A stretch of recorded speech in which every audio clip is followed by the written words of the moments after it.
Alright, Shalom. This is the Brother Mayan coming at you from GMS Tampa Bay. First and foremost, I want to give all the praise and all the glory unto Yahweh, Bahashem Yahushai, Bahashem Rachah HaKodash. Double honors to the elders, apostles of Great Millstone. Much blessing and salutations to the Akim around the four corners of the earth who are diligently pushing out this truth and sincerity. And just want to do a quick little update, just going into this whole World War III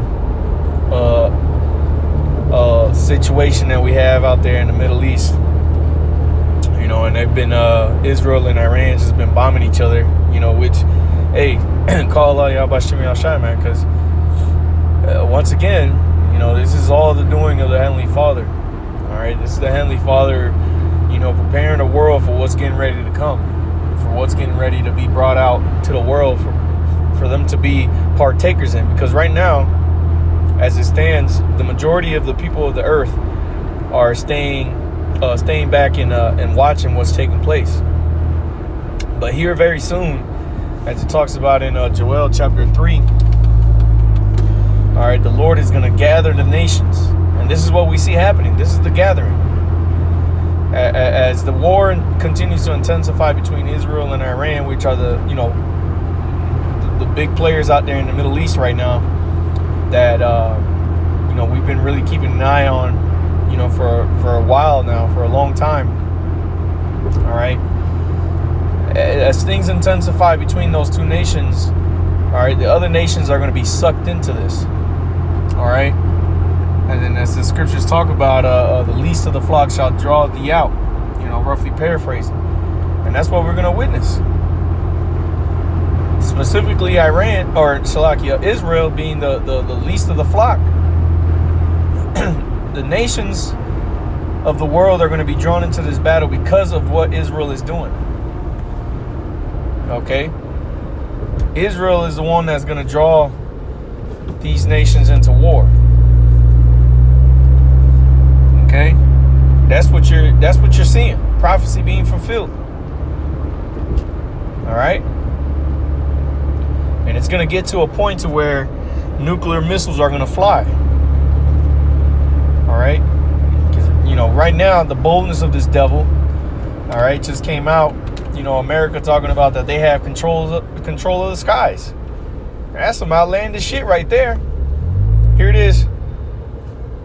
You have your own country, and as a ruler, you're supposed to be able to dictate what takes place on your land and in your airspace. But here you have the devil, Esau Edom, coming from the other side of the world and telling you that he has control of your airspace. And man, today just seems to be a little bit of madness out here today. I just seen, I'm doing this video in transit, and just driving down the road, not too far ahead of me, and I seen the trailer. I guess the dude didn't have his trailer hitched on right, or he didn't have a lock on his hitch, and it looks like he went over an area of the road that's a little bumpy, and the trailer just popped off, and that motherfucker. I thought there was a car accident up ahead, because all I see is the trailer swerving, and I'm thinking this is like a truck or something, or a car accident happened or something, because trailer went off, veered off the road, hopped the curve, went in the grass, somehow came back on the road and ended up back into the grass again. And all it was a guy's hitch who came off. But a bunch of traffic already, man. Just the spirits that are out here in this world, man. It just, hey, the Lord is doing his thing. We'll say it like that, man. The Lord is definitely doing his thing out on the earth right now, man. And again, hey, the prophets of old desire to see these things that we're witnessing today. And whether you understand it as being the will of the Heavenly Father playing out on earth, or whether you just see it as some random event, things are happening on the earth that the only explanation that makes sense is that this is of a higher power. This is the Heavenly Father orchestrating these things. All these different events taking place, and all of it's a coincidence. All this chaos that's happening, all the rebellions, all the seditions, all the economic woes that are taking place around the globe. It's not a coincidence. Okay? It's not a coincidence, man. And for the majority of the people of the earth, is going to catch you as a thief in the night. And that's how the day of the Lord is described. Okay? As a thief in the night. And the scriptures even tell you, woe unto you that desire the day of the Lord. All right, I believe that's Amos chapter 5, around the 18th verse. Okay? Woe unto you that desire the day of the Lord. Unto what end is it for you? Matter of fact, let me see. Let me just see what the NLT says on that. Amos 5. And in Salakia, I'm trying to do this in transit. Yep. Amos 5 and 18, it says in the NLT, what sorrow awaits you who say, if only the day of the Lord were here. You have no idea what you are wishing for. That day will bring darkness and not light. And see, and the majority of the people on the earth believe that the day of the Lord, the day that he returns, is going to be flowers and roses and love for everybody. So God loved the world that he sent his only begotten son. No, man. That's not what the day of the Lord is going to entail. And that's why the majority of the people of the earth are going to get caught unawares. You're not going to know from what side these things are coming from. You won't be feeling slaps on your left side and on your right side. Okay? And it's going to bring horror. It's going to bring terror. Okay? The scriptures talk about men's hearts failing them for fear of the things coming upon the earth. Roughly paraphrasing that verse in Matthew's. Again, that same chapter, I believe that's the 24th chapter, if I'm not mistaken. All right. It talks about the tribulation like there has never been seen on the earth. Okay. People's houses, destroyed. People's, men's wives ravished. Knees weak as water. This is not going to be a fun time for the majority of the populace of the earth, especially here in America. All right, as the scriptures talk about in Revelation chapter 18, she sit a queen and saith, I am no widow, and so see no loss of children. That's America's pride, and guess what? It's going to be brought to you, man. All the very same things that America does. Here it is as the proud eagle. You're up in the air over there in Iran, talking about you got controls of the skies, and it's rightfully so. The devil is the eagle, is likened unto an eagle, and the eagle is the apex predator in the air. They fly. They're one of the highest flying birds. Okay, they really don't have any predators because of how high they fly. No other bird really flies higher than them. So who's going to be able to attack them from above? Nobody, because there ain't nobody up there. And that's how this devil is. One of the elders sent out a video and, going into the, what was it there? The size of the air forces of different nations on the earth, and America is number one by far.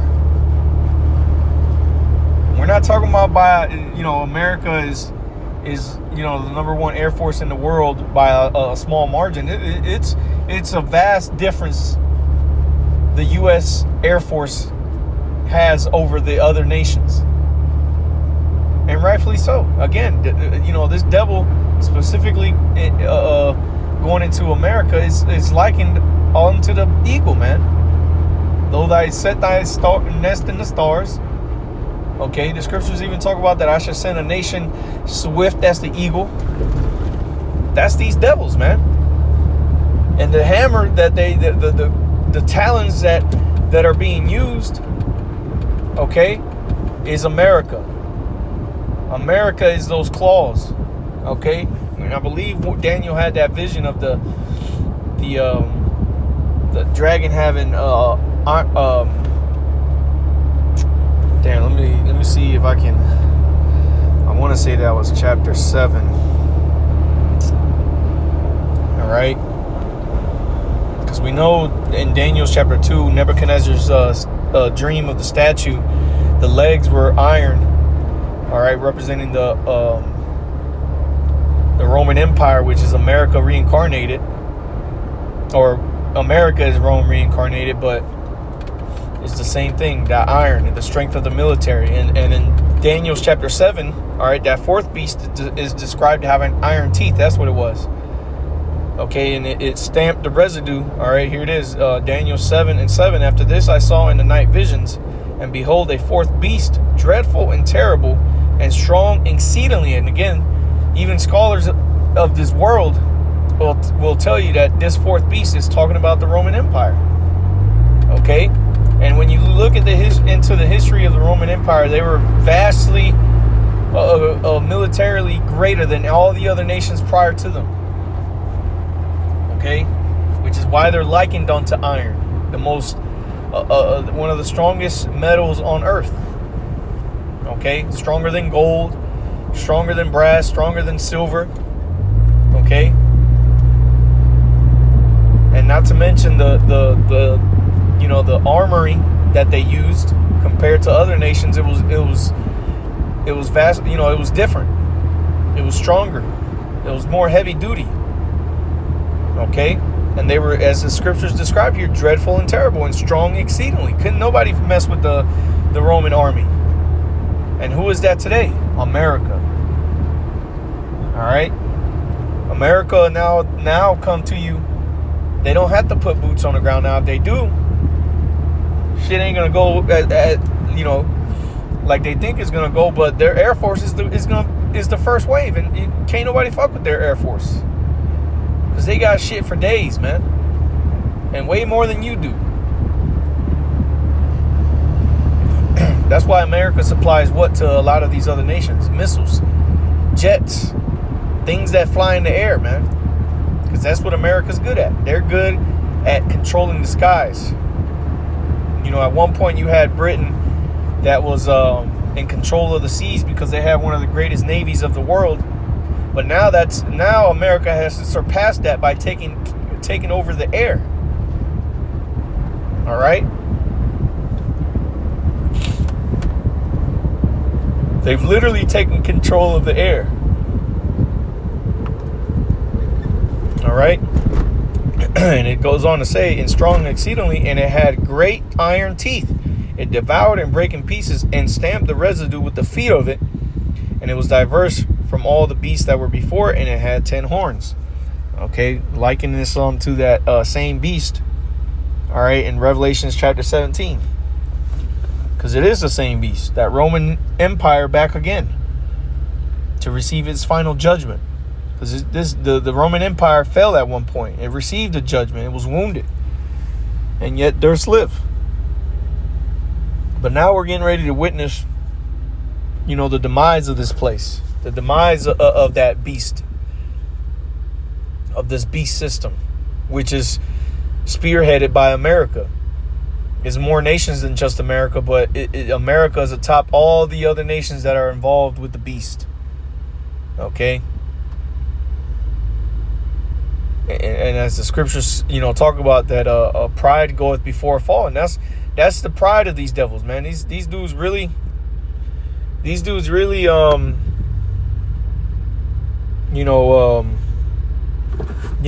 have, how's it go?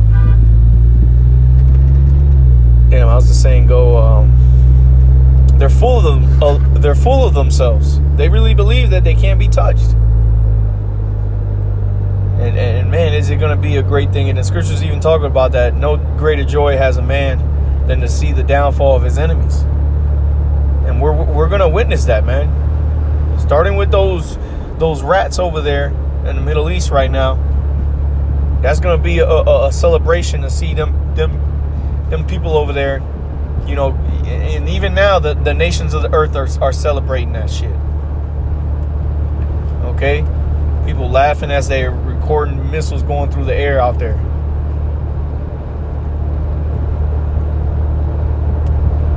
Shit ain't gonna go the way these people of the earth think, man. Especially these devils. It ain't gonna go their way. The Lord is going to disappoint them. And that's what That's what all you people need to understand, is that the Lord is going to disappoint anything that you think you're going to be able to do. The Lord is going to disappoint that. Scriptures talk about that. We would have healed Babylon, but she is not healed.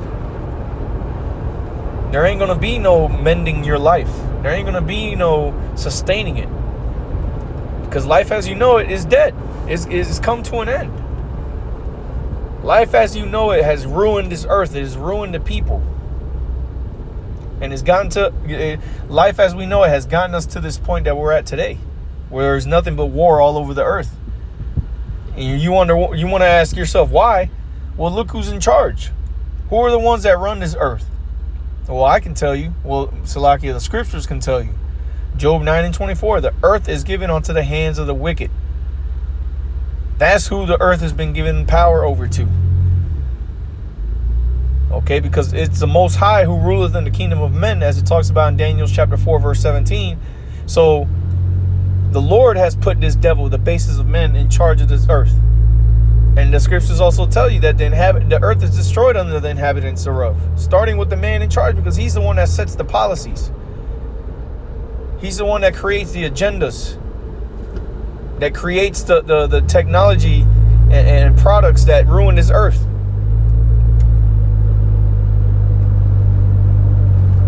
He's the one, not Negroes, not Latinos, although Negroes, Latinos, and Native Americans are some demonic people as well, in the sense that they're wicked. But who's the one that's put that spirit on the so-called Negroes, Latinos, and Native Americans? Is these Edomites, man. They're the ones that allow those, our people, the Israelites, to be defiled. Because they could have let the true Israelites, come back to the Heavenly Father. They could let us, let us free, so to say. But no, the devil kept these people in charge and kept us in bondage to this devil for a particular purpose, to fulfill the will of the Heavenly Father upon the earth, so that in these last days the Lord could deliver us from the land of the north. Because that's what we're going to witness. That's when this place begins to be touched. When those missiles are on their way to America, that's when we're going to be delivered out of the land of the North America. That's where the great deliverance is going to be brought up. There's going to be deliverance all over the earth, but the great deliverance is going to be here in America, man. And it's going to be a blessing to Lord's will be a part of that. Okay? For those of us that believe, man, hey, these are the times we've been looking for. We've been waiting for these days. While everybody else is afraid of what's happening and everyone's concerned about what's happening, we're rejoicing. Whether you're rejoicing out loud or quietly amongst yourself, man, we are rejoicing. This is what we longed to see. We've been waiting for these things to happen, and Lord's will, it continues to get worse and worse, man. Because, hey, this is what we need, man. We need things to continue to get worse. We don't need no peace talks. We don't need no ceasefires.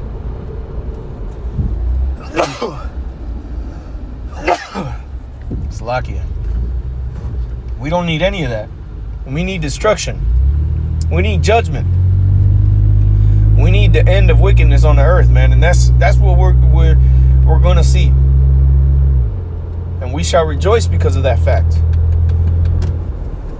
That righteousness is going to dwell upon the earth. We're gonna rejoice because of that, man. So keep your head up, man, because hey, this is the time. This is the time the scriptures tells us to look up, for our redemption draweth nigh. All right. So hey, with that, Salakia, this was kind of like a in transit, and it's a little bit of craziness going on today. So I didn't really try to go too much into these scriptures, as far as pulling out scriptures. Lord's will, this is edifying. I want to give all the praise and glory unto Yahweh, Bahashim Yahweh Shai, Bahashim Ruach HaKodash. Double honors to the elders, apostles of Great Millstone, and much blessing and citations to the Akim around the four corners of the earth. We're diligently pushing out this truth and sincerity. With that, I say Shalom.